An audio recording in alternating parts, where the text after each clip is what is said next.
Good afternoon, everyone. Please rise. Welcome to the Cade Museum here in our garage for our meeting today on February 21st, 2023 of the Rotary Club of Gainesville. My name is Tom Collette, your Sergeant-in-Arms. Please silence your cell phones. Guests, visiting Rotarians who are joining us virtually on Zoom, please identify yourself in the chat. And if you're watching this after the fact on YouTube, we ask that you send us an email to info@rotarygainesville.org. We begin our meeting today, as we always do, with a joke, a song, and the pledge from Pete Enwall. Thank you very much. Thank you very much. Buddha walked into a pizza place to get a pizza, and he walked up to the counter and he said, "Would you make me one with everything?" Okay, so the pizza came, and he gave the guy a $20 bill, and the guy walked away. And Buddha said, "What about my change?" And the guy said, "Master, change must come from within." We're gonna sing today. We're gonna sing "Take Me Out to the Ball Game" because it's a new season for both teams. Yeah. All right. Take me out to the ball game. Take me out to the crowd. Buy me some peanuts and Cracker Jacks. I don't care if I never come back, 'cause it's root for the home team. If they don't win, it's a shame. Go Gators! 3 strikes, we're out at the old ball game. Join me in pledging allegiance to our flag. I pledge allegiance to the flag of the United States of America and to the republic for which it stands, one nation, under God, indivisible, with liberty and justice for all. Thank you, Pete. Now remain standing for our invocation, offered today via Zoom by Kevin Thorpe. Kevin?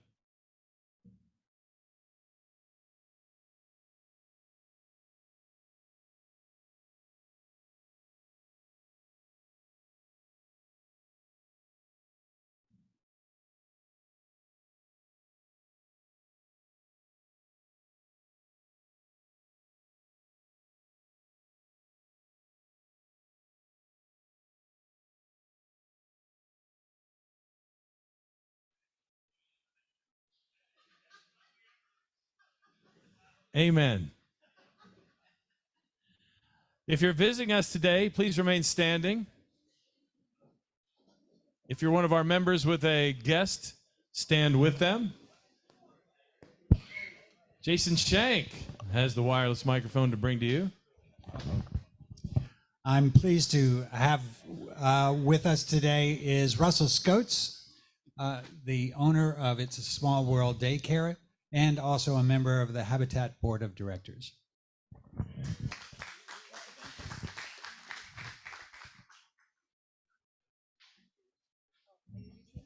Oh, okay. This is Charlie, who is John's son, but better than that, he's my grandson. He's in school in Fort Myers, and he's visiting with us for a couple of days after a little accident. He's all in the mend. Thank you, God.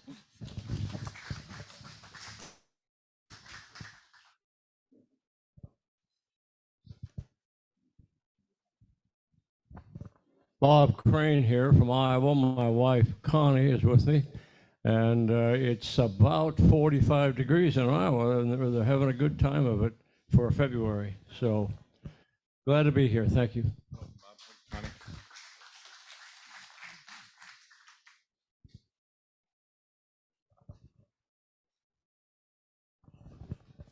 Thank you, sir.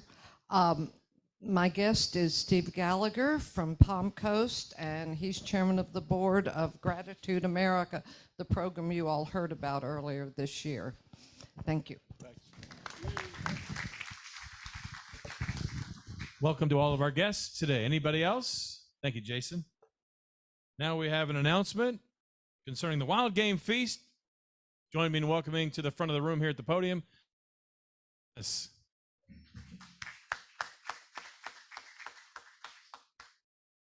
Good afternoon, Rotarians. Well, you guys are in luck. Only about a week to go, and you won't to hear me up here anymore. But we have a work day this weekend. Looking forward to seeing everybody who can make it out. This will be our last one before the game feast. If you have a blower, please bring it or yourself. We also have a special activity that will keep you out of the heat and in the AC. We have a dessert line set up that you'll be assembling desserts. So if you would like to do that and stay nice and comfy, we've got you. Can you hear me now? All right. So we've got a work day Saturday. Please come and join us. Work day. We also have a dessert line that's going to be indoors in the AC, which will be fantastic if you don't want to work outside. Sign-up sheets, we've got them on the tables. We've got them online. Feel free to call or email me if you want to do it that way, but we want to make sure we get you all the opportunities to volunteer for this year's Wild Game Feast. It's going to be great. Sign-up sheets a couple weeks ago that were generic. If your names are on those, I'll be reaching out to you this week to see where you want to work. Other than that, just make sure you sell some tickets and come out and have a great time. Thank you.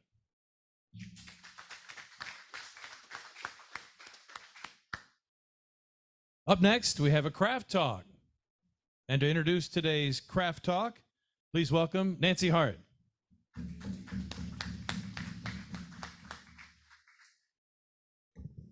Okay, this is my sound check. Can you hear me back there? All right. I'm so pleased today to introduce for a craft talk Marcia Kiner. She's the executive director of the Children's Trust of Alachua County, having started this new leadership role on October 3rd. Prior to this post, she was the executive director and CEO of the Association of Florida Colleges, the first African American to lead the association. In recognition of this achievement, she was named Association Executive of the Year by the Florida Society of Association Executives in 2022. I'm not sure how we did it, but we were able to persuade her to leave this post to return to Gainesville to take the helm of the Children's Trust. Every month, we learn of an important meeting in the community where she encountered a friend or colleague from her prior work in this county. She brings her knowledge of the local businesses, local neighborhoods, and not-for-profit landscape to those of us on the board of the trust, which brings me, personally, great joy. It's clear that this local knowledge has demonstrable benefit for each one of us who are poised and ready to enjoy the fruits of the investments taxpayers have chosen to make in our local children. Marcia was born and raised in Alachua County, attended local public schools, and worked at Santa Fe early in her career. She has a Bachelor of Science in Journalism from UF and a Master in Educational Leadership. Please welcome her for her craft talk. Marcia.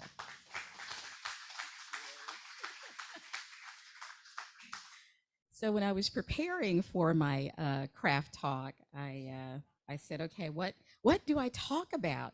And I looked at my resume and I was like, okay, I can hit some of the highlights. And Nancy hit some of my highlights. So, and hey, Russell, one of my providers is here. One of my favorite providers is here. So I'm just going to tell you all a little bit about me. The beauty of coming back home, right? Gainesville is my hometown. My parents were educators here in Alachua County in Gainesville. We actually moved to Alachua County when I was about 3, so I wasn't technically born here, although I like to think that I was. My father was a coach and dean at Santa Fe High School up in Alachua, and so I went to preschool, if you will, through 2nd grade at Alachua Elementary. And then my parents, my mom's also, my mom's a retired teacher. They moved to Buchholz High School. And so I then started attending neighborhood schools, got to walk to school, to Williams Elementary and Lincoln Elementary before following my parents to Buchholz High School, where my father was a dean and a coach at Buchholz. So the beauty of coming home is that it doesn't matter where I am, it doesn't matter where I go. I went to a meeting in Newberry right before the holidays, and I thought, well, I won't know anybody in Newberry, right? It's Newberry, it's not Gainesville.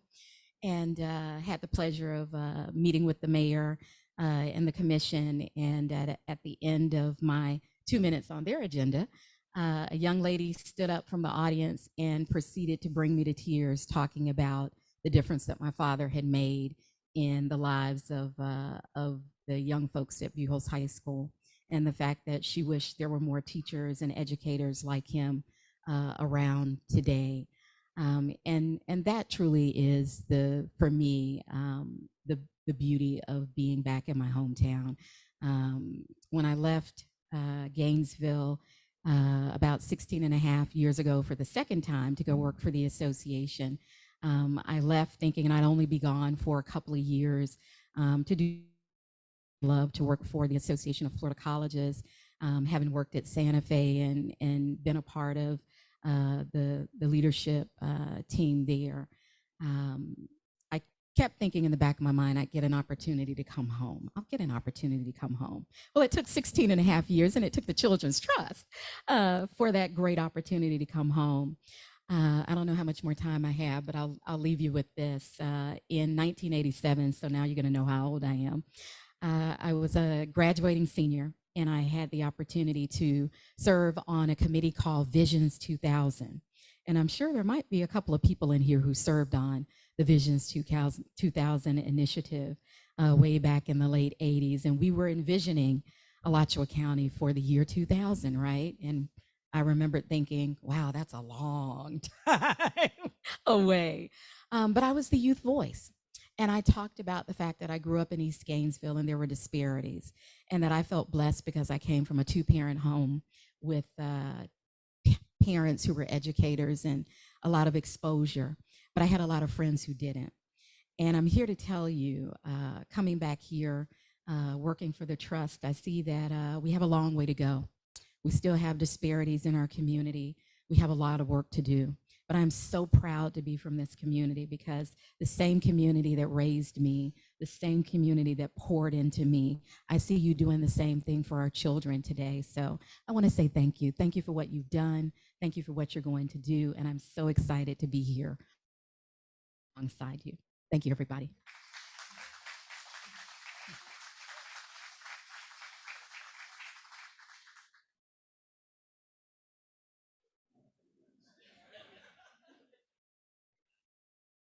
Just reminding the president of his duties here.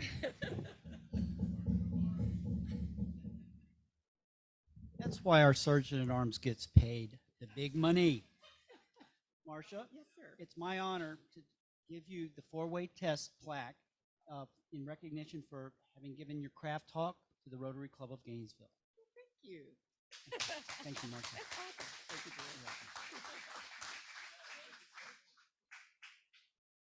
We have one more special treat before we bring Greg back up. I've been told this week you don't have to sing, though. It's time, I haven't used this line in a while, it's time once again to enter the groan zone. It's time for a poem from our wonderful poet. You ready? Yeah. John Gregory. All right, this it says the pirates go to the wild game feast too. Aye, matey, lend me your ear. They serve me well, they serve me beer. And though I'm a mobster, I still eat me lobster. And for corn, I pay a buccaneer. There was this guy we knew as Denny. He was with his friend he just called Benny. At Dirty Dan's, they were found getting one more round. The duet turned into trio with one too many. Ernie Ford will be brought in by Eastern, so prepare for some really fine Eastern. But Ernie, beware, you might not get there because flying at Eastern has sea stern. So come on, come all, show the place that your heart is in. The chef, as you know, is a real wild game artisan. No one cares what you do, not even you, Craig. It's true. Republican or Democrat, the feast is bipartisan. Go there Thursday night.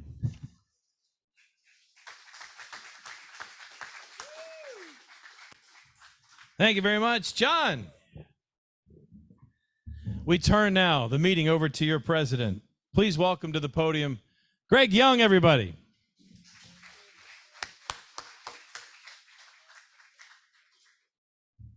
Thank you, Tom. You're always keeping me on task here. I like it. Appreciate that very much. Good Sergeant at Arms. Well, good afternoon, everyone. I'm so glad you could join us today. And I was very excited about this past Saturday. We had quite a number of people attend the Rotary District 6970 Leadership Institute. We had over 25 members from our club. We had 50 members from the Gaines to round out the over 100 that attended throughout the district. So I'm very proud of what we accomplished as a group and the community to support our district and Rotary. And they were very happy to have us. And now we're back, we've made it into their rotation for sites to have the future events. So keep your eyes open for future activities right here in our own backyard that we can attend. Also want to thank Hills Catering, if they're still here. They did an outstanding job. Oh, she just walked back in. Thanks, Hills Catering, for this weekend. They hosted us. Breakfast and dinner. So we want to thank them for that. And one other note I want to make sure everyone is aware of, our own Yvette Carter will be one of the 4 women recognized for the Santa Fe Women of Distinction Award. Yes, please. The Women of Distinction honor is given to women who do outstanding work in the community. By the way, the awards luncheon will be held on Wednesday, March 1st at the UF Hilton, and there's information online if you want to attend. And congratulations to Yvette. At this time, I'd like to bring up Susan Crowley to the lectern to introduce today's speaker. Susan?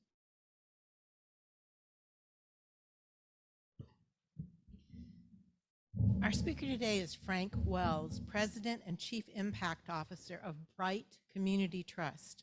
Frank Wells is a lifelong entrepreneur, founding several successful businesses, including World Power and Water, that develop technology for infrastructure scale ocean-based production of electricity and clean water, and raised more than $100 million in project funding commitments. He also founded the Venture House, social enterprise project creating low-cost housing options to attract and retain entrepreneurs, artists, and social innovators while improving target neighborhoods and creating jobs and community impact.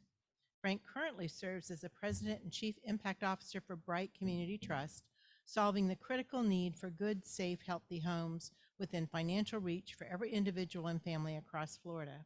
He has led Bright's efforts to establish regional housing trusts in Central Florida, Southwest Florida, and North Central Florida. Bright Community Trust, as some of you know, Florida's largest community land trust, was recently selected by the City of Gainesville to serve as its community land trust. Frank, please join us.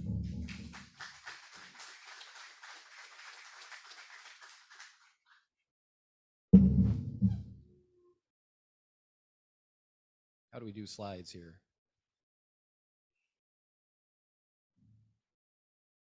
That's what I was looking for.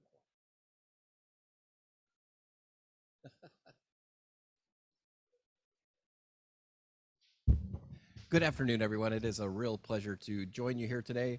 I'm told that I got the color code for today's events right, blue and orange. Orange and blue, is that right?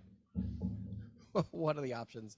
I am not, unfortunately, a Florida Gator by graduation, but I am a graduate of the University of Florida's Wedgeworth Leadership Institute for Agriculture and Natural Resources. Very proud of that.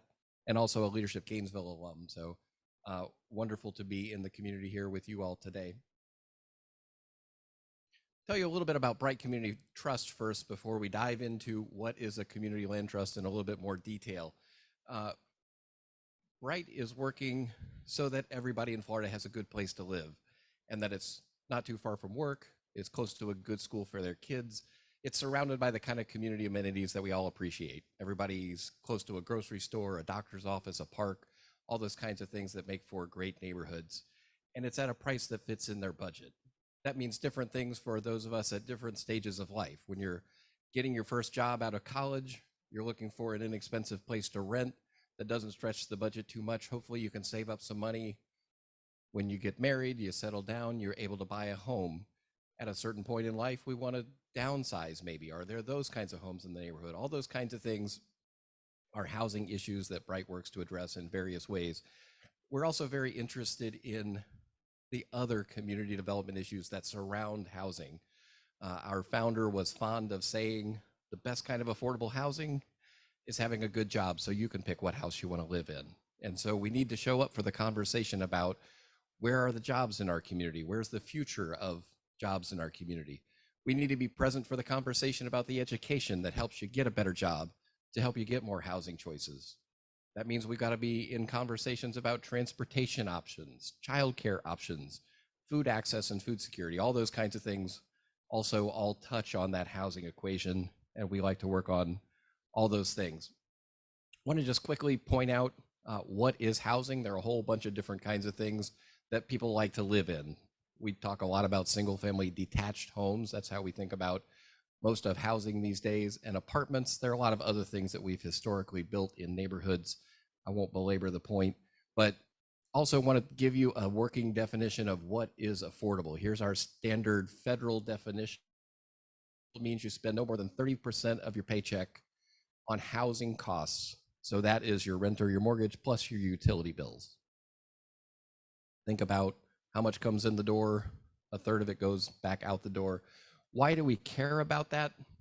Because a family that spends too much on housing doesn't have enough left over to save, to have a cushion, right, against the car breaks down and you got to get it fixed. If you can't get the car fixed, you can't get to work, and now we're in a big downward spiral.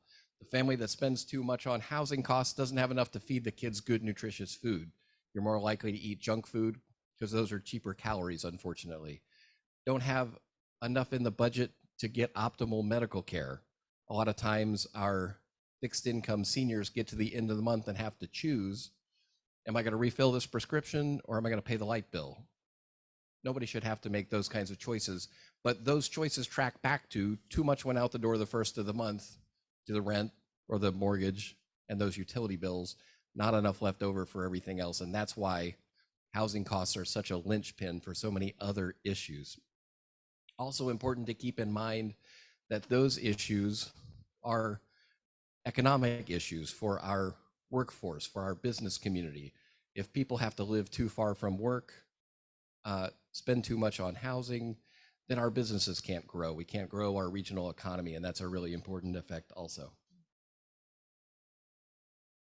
We try to tie all these things together by looking at what does the data tell us about what housing assets we have, who needs to live in them, how much they cost, where are they, and so forth.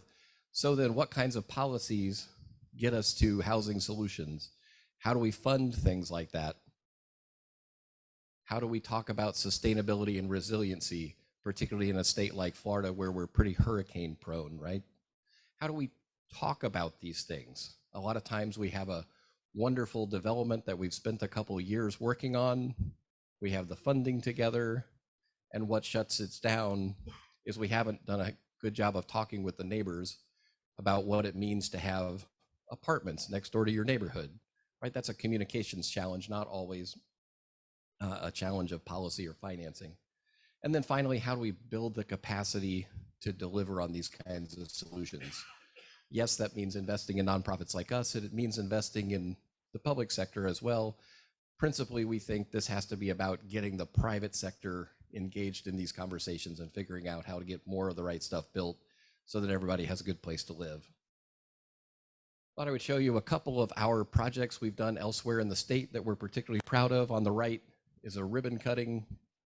On the left, these are townhomes. This is a mixed income development, so it's all home ownership, but it has a mix of low income homeowners, moderate income homeowners, and unrestricted homeowners all in one community, and they're all net zero energy. So it's a very high efficiency building envelope with solar panels over the garages and back, solar hot water heaters, so that not only is the mortgage affordable, but the power bill on average across the course of a year is zero. Pretty excited about that project. We do a lot of work on housing data. Here's a study we did with our friends over at the Schimberg Center for Housing Studies right here at University of Florida to look at, for the city of Naples, who lives where, who's in our workforce that commutes into town, what kind of housing assets do we have serving them. I want to make sure I take enough time to get into the community land trust work, so I'll just kind of glance through this, but thought you might be interested in seeing the kinds of work we're working on. What kind of housing assets in what kind of geography serve our regional workforce. These are the kinds of things that we like to look at as we get into a new place and look for how are we going to solve the housing problems. Here's another project that Bright works on. We convened Central Florida's Regional Evictions Task Force coming through the pandemic. We knew a lot of people had lost their jobs and were in jeopardy of being evicted. And so we have the court system, the nonprofits, the cities and counties around the region, the apartment association, the realtors, the bankers, all at one table every other week for the last 2.5 years to talk about how do we keep people stably housed coming through this? How do we get those emergency rental assistance dollars out the door? I'll spare you the analysis, but more data work. But we were able to go out into the community and do 50 events over the course of 13 months to help people access these resources. We found that lower income folks were trying to fill out these digital applications on their phones. Very, very difficult. Seniors that struggled with the technology, with the online portal, not able to get these rental assistance resources. People for whom English is not a first language. Again, challenging to navigate this website. So come on out to an event. We're at a local church, we're at a community center, we're at a little local nonprofit, sitting down one-on-one with folks to fill out rental assistance application and access those federal resources that were coming through our cities and counties. Coming through the pandemic, we also did a lot of work on emergency food access, COVID testing, census participation rates, and so forth. Very important that we work on everything that our communities need, not just building the houses. But let me dive into what I think is the meat of what you all asked me to talk about today, which is what's a community land trust? And let me start by telling you a story about a Gainesville native. This guy, Anthony Jones, founded Bright Community Trust. But way back before that, he grew up in East Gainesville, started his career at Alachua County, but then moved to Pinellas County, where he worked in the Housing and Community Development Department. And once upon a time, early in his career, he got put in charge of the county's investment in an affordable rental apartment complex. So the county's going to invest, let's call it $1 million in keeping 100 homes, affordable rent. And Anthony told me he remembered thinking, well, this has a 15-year affordability contract attached to it. 15 years is basically forever. When you're a young guy early in your career, 15 years seems like a very long time, right? 15 years later, the phone rang. Anthony at this point is the director of Housing and Community Development. One of his staff took the phone call, and it was somebody on the phone to say, I just got home from work. I have a notice on my door that my lease is up at the end of the month. And my rent is going from $700 to $1,200. I can't afford that. Where are my kids and I supposed to go? What are we supposed to do? I thought this was an affordable apartment. And they pulled the file, and Anthony realized, oh, this is that place that I was so excited about that was such a great project that was going to be affordable forever. Only forever was 15 years, and now the contract's over. And these units have gone from affordable to market rate. And then they started looking through other files and realized over half the dollars the county spent in any given year was spent replacing units that were expiring out of affordability. And Anthony said, you know, we don't have that many dollars to go around to start with. We are the stewards of public dollars that our taxpayers have given us to do the best job we can to make their dollars go as far as possible. We can't be spending over half of them redoing things we've already done. There's got to be a better way to do this. They looked around the country and discovered this community land trust strategy. So let me take you through what is a community land trust. Instead of putting the county's dollars directly into the capital stack for the development, the county, the city, other public entity takes its dollars, purchases land, and puts it in a nonprofit trust that holds that land essentially permanently. And then the developer have a ground lease for a nominal cost to build on it. So we're striking a balance now. That ground lease says you don't have to pay the cost of buying this land, so we've given you a subsidy, but we have a 99-year renewable ground lease that stipulates that these units stay affordable for the term of the lease. That's a very exciting tool for us because it means not 15 years of affordability, but 99 years renewable if we ever get that far. So this gives us a balance between how we put the subsidy in and making those dollars go farther and farther. We can use the same tool for affordable home ownership opportunities. That's the first thing that we'll start doing here in Gainesville, where we'll hold the land, we'll get a house built.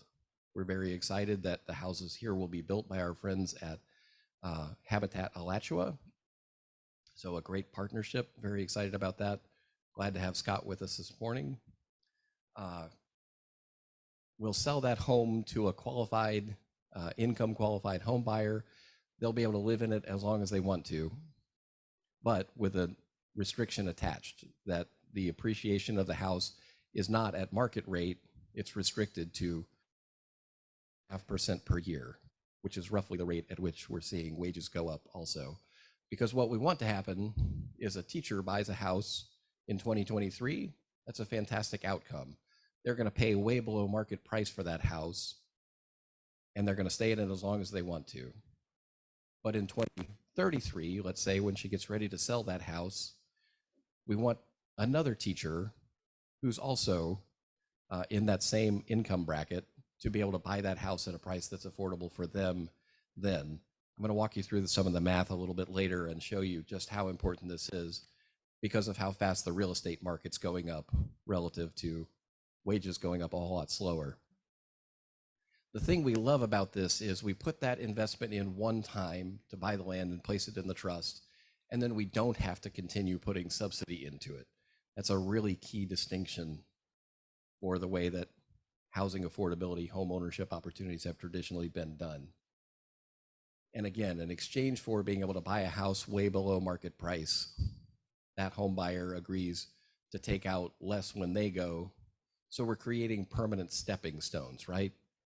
When somebody comes to us and says, wow, I think everybody ought to have the opportunity to buy a fee simple home and own it all themselves. That's fantastic. If all somebody needs is a little bit of housing counseling work and they get some down payment assistance and they can go buy a home on the open market, fantastic. But when we're talking about taking the very limited dollars that we as a community have to invest in helping people get into home ownership, now our job is to figure out how many people can we get into home ownership with these relatively scarce dollars. So that family that's in that home, that buys a land trust home, gets to start building up some equity. One, they capture some of the appreciation, just not all of it. Two, they have a mortgage, just like a lot of us do. They're paying that off. Every time you send in a mortgage payment, a little bit of that goes to the principal, and that starts adding up. Also has some important benefits for our communities, right? We get more people into home ownership. We know that overall, on average, homeowners have a little more financial cushion. They're a little more stable in their jobs and able to advance in their careers because they're not moving all the time. Their kids are more likely to do better in school, again, because they're not changing schools, meeting new teachers, meeting new friends. They're going to do better educationally on average. So a lot of benefits come with home ownership, a great tool for building household wealth, particularly in communities of color that have not had those opportunities in a lot of places. We know too that increasing home ownership in neighborhoods, by and large, builds up the tax base in the neighborhood, builds up the value of those homes. That's a great benefit as well. At Bright, we've done both multifamily and single family in our land trust. A lot of community land trusts focus exclusively on single family home ownership. We've done a lot of other kinds of things with our land trust as well. When we talk to colleagues elsewhere in the country, there are land trusts that also have other kinds of community assets in them, maybe small local businesses. Imagine a part of town that is rapidly increasing rent. Maybe we want to have a small piece of retail that will always have community businesses in it, as opposed to having national chains coming in that can pay higher dollars for rent. We're looking at a project elsewhere in the state where we'll use the land trust potentially to acquire and hold a series of artist lofts. It's a big warehouse that's been converted into artist studios. It's a great community asset. It's also in a part of town that is rapidly becoming the cool part of town because all the artists, we're concerned that in 10 years, no artists will be able to afford to rent there. So another way to use the trust to permanently preserve a community asset. So again, this is a stepping stone for people who would otherwise always be renters. If you have the purchasing power to go out and get a mortgage and buy a home, and all you need is a little bit of pointer in the right direction, hallelujah, that's a great outcome. We'd love to help you with the housing counseling portion of that. But if you're stuck being a renter,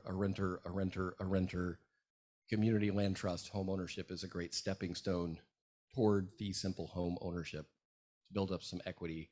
But we're doing it in a way that provides affordability for the first buyer, but also for every subsequent buyer.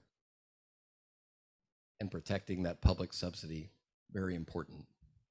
We're trying to do this in a way too that reduces the effects of displacement in our neighborhoods. Also probably worth pointing out, coming through the Great Recession 15 years ago, community land trust mortgages, community land trust home ownership performed much better than home ownership in the open market because we spend a lot of time making sure that our home buyers are ready for home ownership, that they understand what they're getting into, that they're not getting into too much mortgage that they can't afford. So let's talk about a concrete example. Let's take a family of 3. That's our most common size family for home ownership, and at 80% of area median income. In other words, the median income, half the households are making more, half the households are making less. 80% of that mark we use as a threshold for low income home ownership. So that might be roughly $60,000 a year in household income. That means you can afford $205,000 to buy a house. Might cost $240,000 to develop this home, depending on where you are, what the land costs, what the construction costs are, and so forth. That means there's a gap of about $35,000. I've tried to create some kind of generic numbers because I do this presentation a lot all around Florida, so these may not perfectly match Gainesville, but I think you get the idea. So now let's look at what happens over 10 years, right? If somebody buys this home in 2023, they can capture 2.5% appreciation per year, starting in the 3rd year. So that means after year 10, they can sell that house for $246,000, which means $41,000 of appreciation goes in their pocket. And they've also paid down almost $30,000 of their mortgage. That's about $70,000, right? That's a lot of equity to take out. That's fantastic. Let's compare this to the same family who is going to be renting. Fair market rent, 2-bedroom apartment, $1,400 a month, and escalating at 4.2%. This is what our research tells us over a 40-plus year horizon is how fast rent goes up around the state of Florida. That means in 10 years, they've made $207,000 of rent payments. The homeowner has only paid $162,000, and the homeowner gets to keep 70 of that, right? The renter, of course, is keeping 0 of that. So getting into community land trust home ownership instead of renting is a way better deal for them. Now let's look at how far the subsidy goes. Here's why we care about this from the public sector side. We're a family of 3, again, our house purchase budget, the cost to develop, so what that capital gap is. We would expect that their income after 10 years has gone up about 2% a year. So in 10 years, we'd expect somebody at that same income threshold to be earning a little bit over $71,000 a year, which means that family can afford now a $245,000 purchase budget. But the cost of construction, the cost of housing is going up way faster than paychecks are going up. So we're going to expect what was a $240,000 house to build is now a $348,000 house. What's that gap now? Was $35,000 today.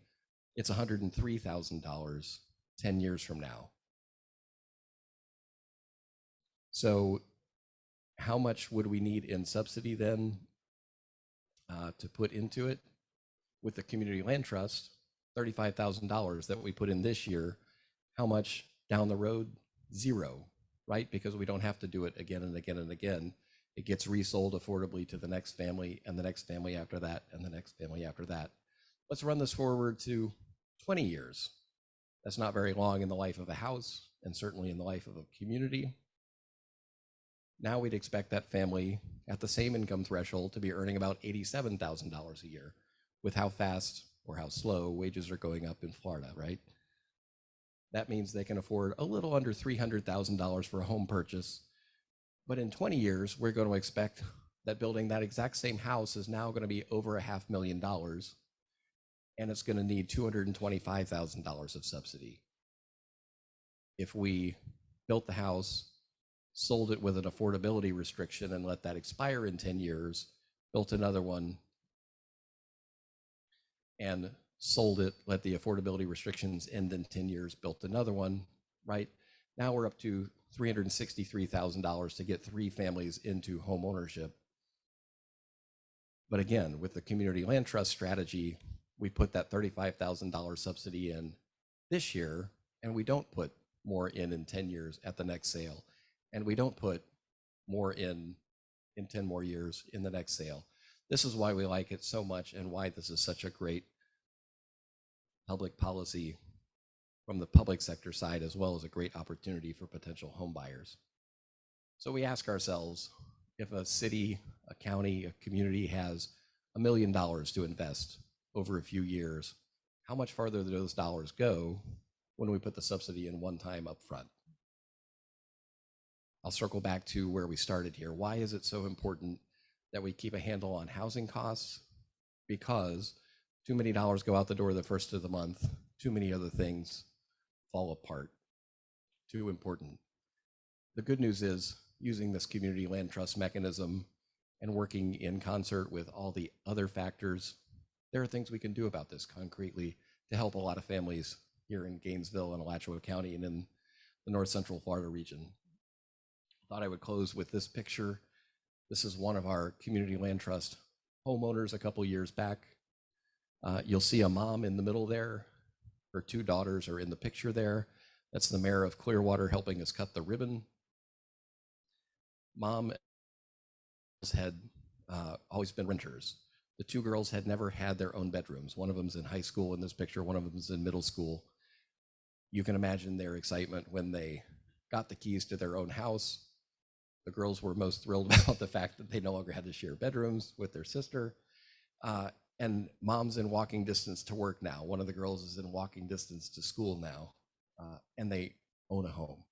This is what we're here to do. We're very excited to be here as part of the Gainesville community to make home ownership possible in a new way in the community. So thank you all very much. I'm happy to answer any questions that you might have.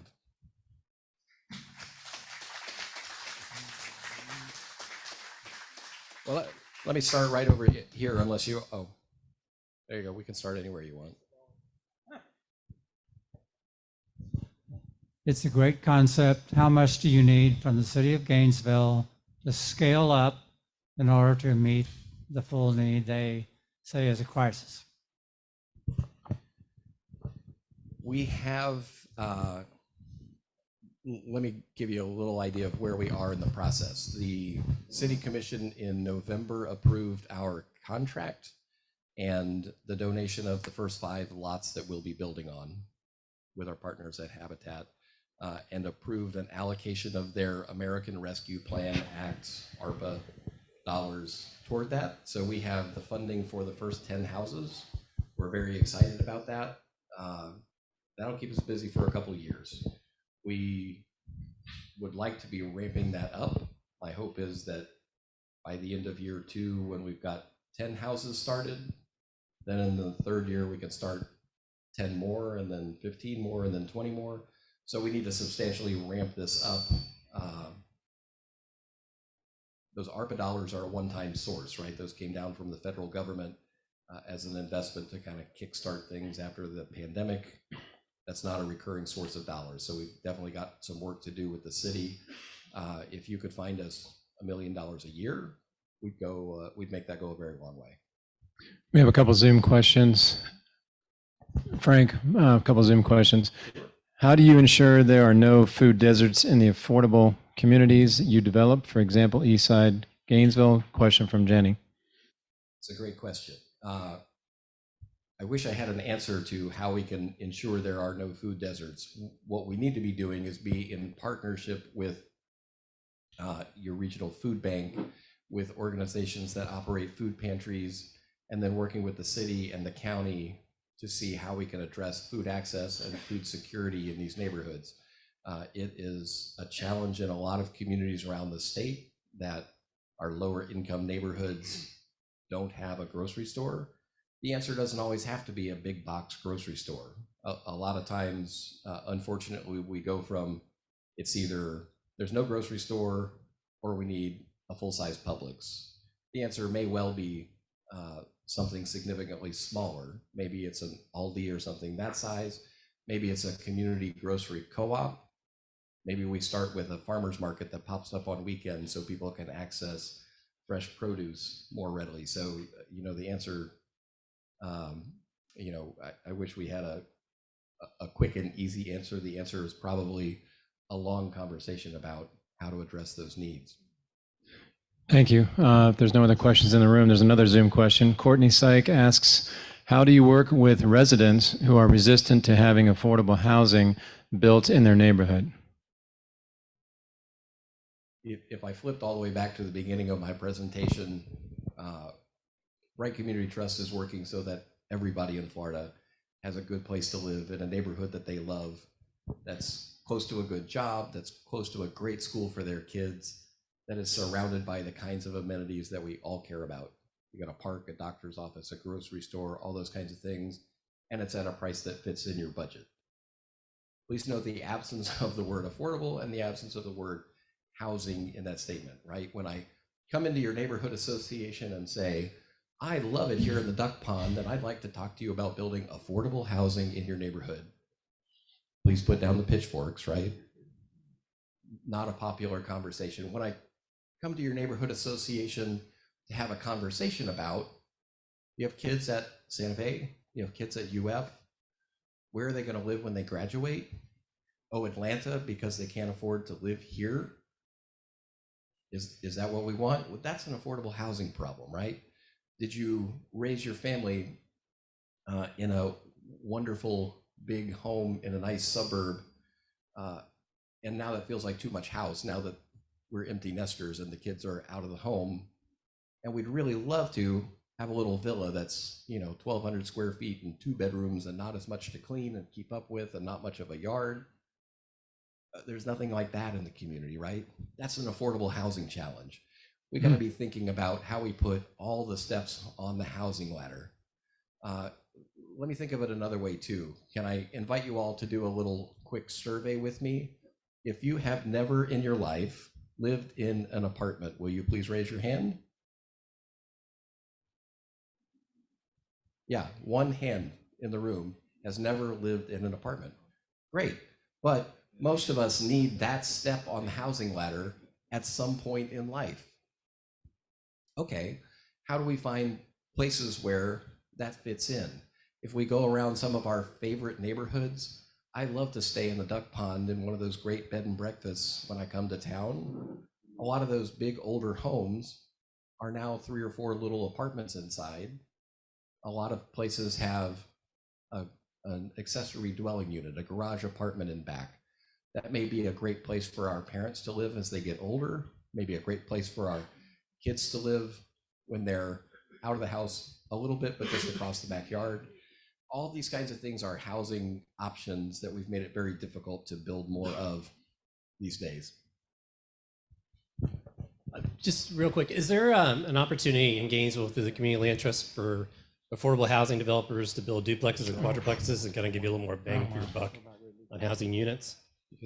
So We're not the answer to land use, zoning, land development code kinds of challenges. That's a city and a county kind of issue. But certainly the land trust mechanism works great with, in a lot of other places in the country where housing costs are going up. We build duplexes, triplexes, where a family lives in the big unit and has renters that help pay the mortgage. That's a very common housing strategy in the Northeast, for instance. We don't see it a lot in Florida, but I think we're starting to think about it as housing prices go up. The community land trust can be a piece of that equation. And, our first work here in Gainesville is community land trust, home ownership. But I started with showing you kind of some of the other things that Bright works on. We're interested in solving housing challenges in whatever shape those take. So happy to be part of those conversations too. I got a beg your indulgence. Y'all have to be on social media with me later. Thank you. Frank, thank you so much for coming today. This is an important topic. I mean, we hear a lot about the ability for people to find a home that they can afford to live in. So I think this is a great idea that I'm glad you shared with us today. So thank you for that. Also for today, I want to present you with this certificate that states that we will be giving a award to the Cade Museum on your behalf to help fund the scholarship fund for at-risk children. So thank you for coming today. Thanks so much. Thank you all.